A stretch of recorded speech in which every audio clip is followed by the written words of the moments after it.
8:18 de la mañana, nuevamente con ustedes. Y tenemos el grato placer de anunciarles que tenemos en nuestro set al congresista Freddy Otárola, candidato nuevamente al Congreso, con el número 1 por el Partido Nacionalista, o Gana Perú, liderado por el comandante Ollantumala. Le damos la bienvenida y palabras iniciales, congresista. ¿Cómo estás, Fidel? Es un gusto estar en este programa inaugural. Conozco las cualidades académicas y periodísticas que tienes y creo que va a descollar este noticiero.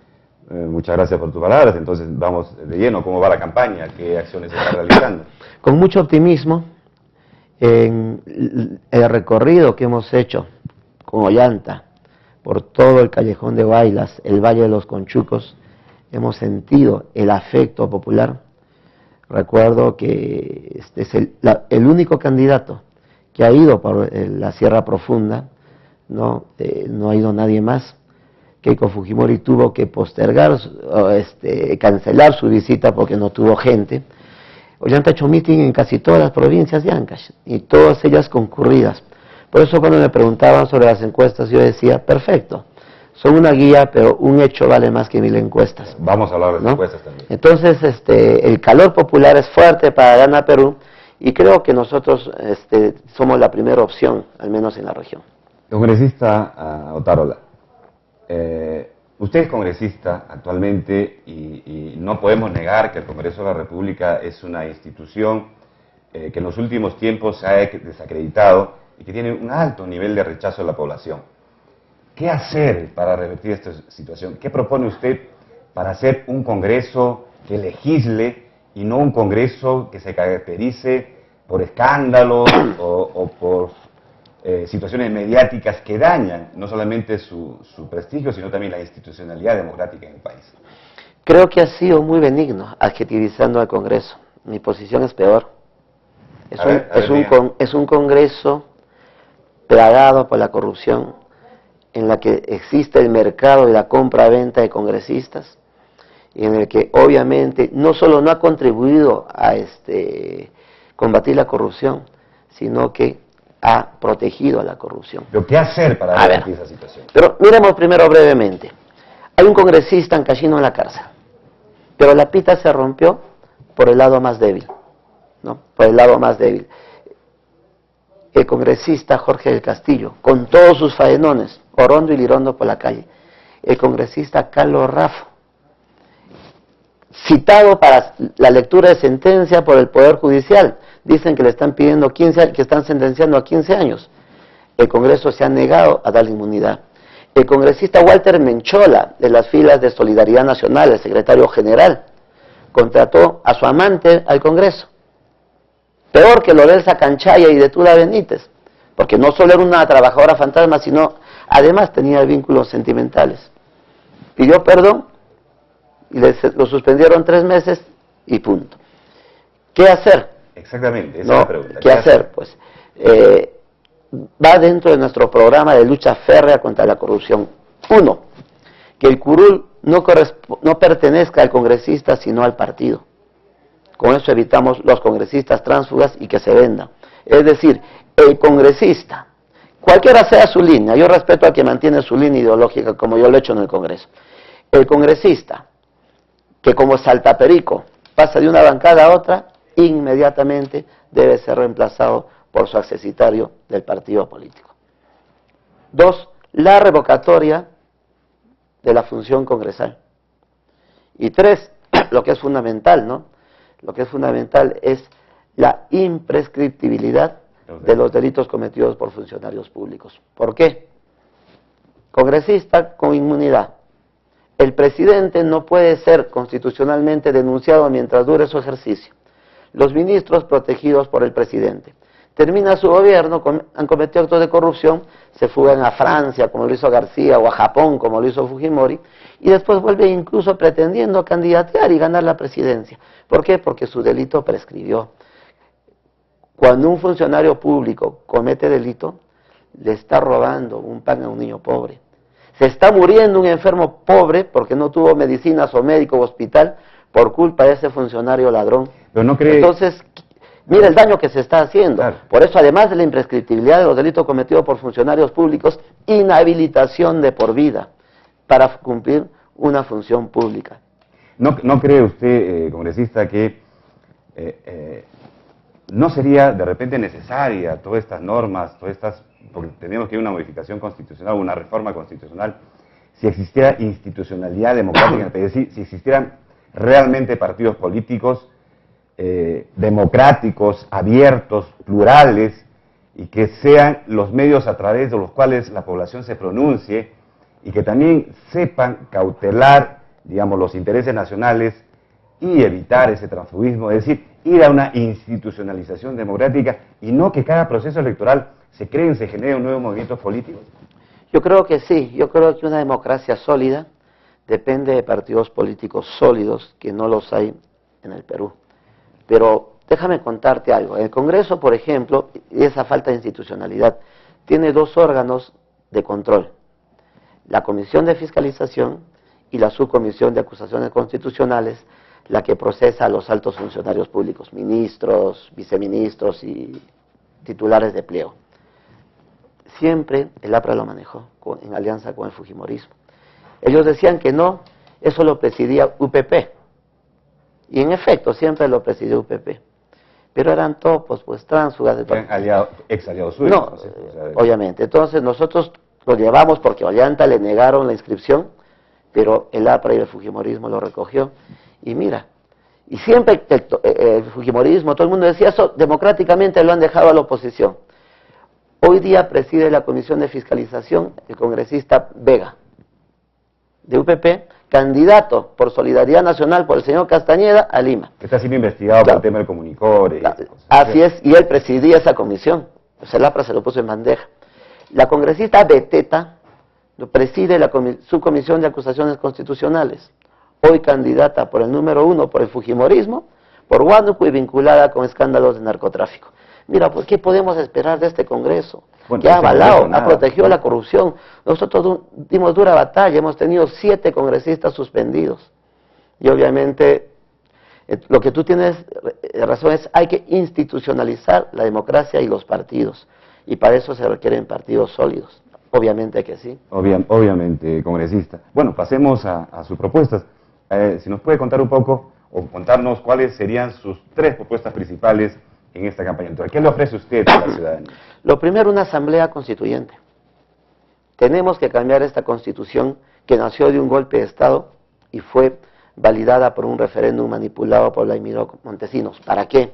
Para recuperar las riquezas para el Perú. Pero se dice que una modificación, una reforma constitucional debilitaría el sistema económico, el sistema y ahuyentaría inclusive las inversiones en el país.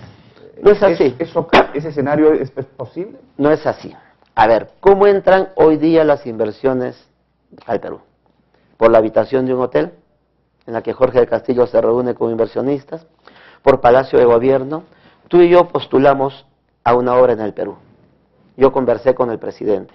Por gusto postulas, pues, ya te gané. La plata llega sola.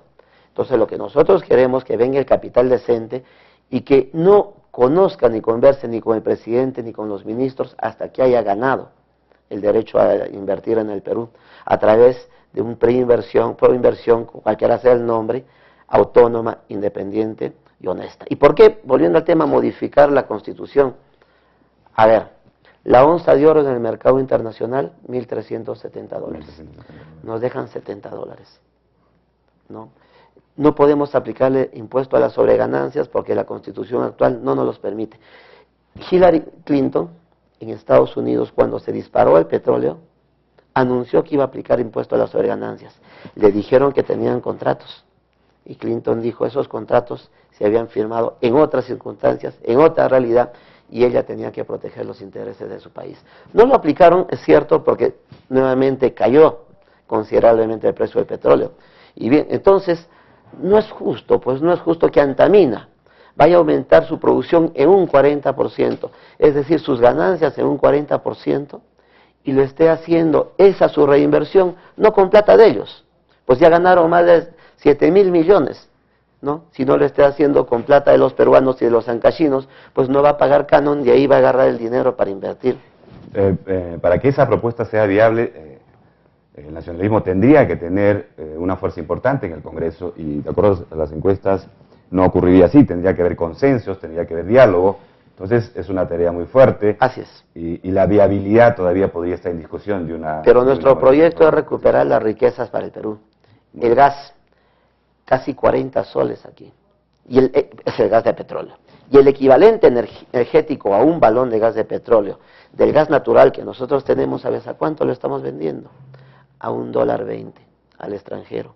¿Por qué no le vendemos el gas nuestro al peruano para que el ama de casa por no más de 5 soles o 10 soles tenga energía eléctrica, tenga la cocina y tenga adicionalmente la terma todo el día? Parece que en ese tema hay casi un consenso entre muchos de los candidatos que están hablando sobre... Pero adicionalmente, con el gas... democratizar el servicio energético. Claro, con el gas, ¿no? El taxista, el transportista tendría pues más ganancias, y el empresario, Fidel, bajaría un 30% sus costos de producción y sería más competitivo en el mercado nacional e internacional. Entonces, lo están vendiendo a México, y México con capitales chilenos lo está vendiendo a Chile, y Chile tiene el gas peruano más barato que los peruanos.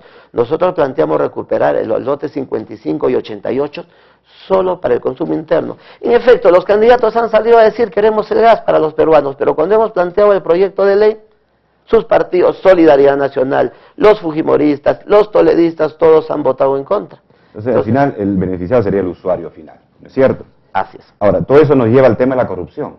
¿Qué plantea usted en el tema de la corrupción? La no prescripción de los delitos no solo cometidos por funcionarios públicos y el empresario que soborna, la no prescripción de los delitos cometidos contra el Estado.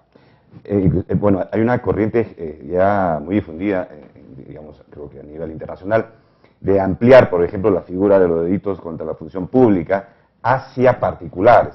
Así es. Técnicamente, nosotros conocemos los extraneos, ¿no es cierto? Entonces, porque muchas veces se les saca la vuelta, ¿no es cierto? Es decir, particulares que se benefician con recursos públicos, pero al final le dices, no se le puede denunciar por peculado ni por malversación porque no son funcionarios públicos ni servidores públicos. En efecto, te adelantaste a la otra medida. Darle el mismo tratamiento en el Código Penal a los particulares y darles la condición de funcionarios públicos. Para efectos de tipificar Para efectos de tipificar el delito. No es que sean funcionarios públicos, pero están manejando la cosa pública. Entonces, el otro tema es el juicio de residencia.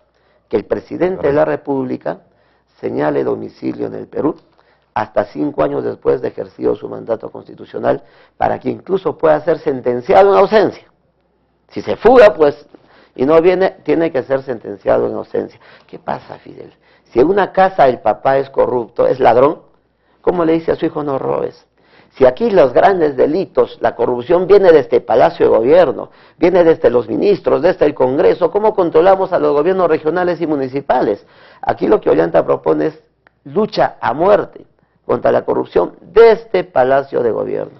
Por eso es que le temen, pues por eso es que ni Toledo, ni Fujimori, ni Alan García quieren que Ollanta sea presidente. El tiempo es tirano en televisión, estamos muy agradecidos con tu presencia, y bueno, tus palabras finales, habrán otras entrevistas, todavía la campaña es larga, hay muchos temas que conversar, pero tenemos que terminar con Dos promesas, me dijiste 3, hablé de una, medio minuto. La pensión 65, como sucede en Bolivia. El campesino que trabaja toda su vida en el campo, el ama de casa que cocina en su casa o cocina para terceros, llega a determinada edad, ya no puede ni cocinar ni trabajar en el campo y se muere en la pobreza. Ollanta Humala ha propuesto la pensión 65. Toda persona mayor de 65 años que no tenga otra pensión va a recibir una pensión solidaria que en el primer año puede llegar hasta los 500 soles. Y el otro tema, y eso sí me ratifico ante nuestros amigos de la policía, no vamos a permitir que se les quite la cédula viva. Yo fui el encargado de defender la cédula viva de los policías en el Congreso y lo logramos frente al nefasto proyecto de Fujimori, de Alan García y de Toledo. No vamos a permitir que le quiten su cédula viva y vamos a plantear en el primer año de gobierno un incremento del 50% de sus remuneraciones para llegar al 100% en el 5.º año. ¿De dónde sale el dinero? De la corrupción y de la renegociación de los contratos mineros. Si hacemos números, va a haber dinero suficiente para ese fin. Muy bien. Agradecemos la presencia del congresista Freddy Otárola y les indicamos a ustedes que en este programa, que es un programa democrático, es un programa plural, estaremos también con el candidato de otras tiendas políticas y recordamos que Freddy Otárola va con el número 1 por el partido político Gana Perú. Muy bien, una pausa y retornamos.